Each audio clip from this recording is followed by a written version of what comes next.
बिस्मिल्लाहिर्रहमानिर्रहीम, अस्सलाम वालेकुम। मैंने वैसे ज़िंदगी में पहली दफ़ा ये देसी अचार बनाया, कद्दू का अचार।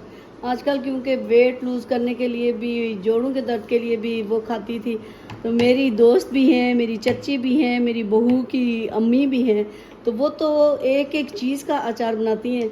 तो मैंने रात को ही बनाया, तो मेरा जो मुलाजिम है घर में, तो वो कहता है, बाजी आप उनकी तरह नहीं बना सकती क्योंकि आप तो कच्चा कच्चा ही खा लेंगे सारे, तो वो तो आराम से तहम्मुल से खाती हैं।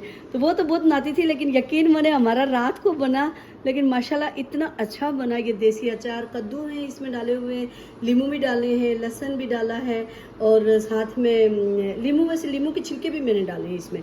तो बाकी इसमें क्या नाम है, जो होती है राई डाली है, और मेथी दाना, सरसों का तेल थोड़ा सा डाला, और बाकी क्या नाम है उसका, कलवंजी, ये सारी चीज़ें, नमक मिर्च आप अपने हस्बे ज़रूरत आप डाल सकते हैं जितना आपको अच्छा लगे। और इतना टेस्टी बना है। कड़ी पत्ता, हाँ मैंने कड़ी पत्ता भी डाला है, और बहुत ही टेस्टी बना है माशाल्लाह। आज ही हमने खा लिया। तो अल्लाहुम्मा सल्ली अला सय्यिदना मुहम्मदिन व अला आलि मुहम्मद व बारिक वसल्लम।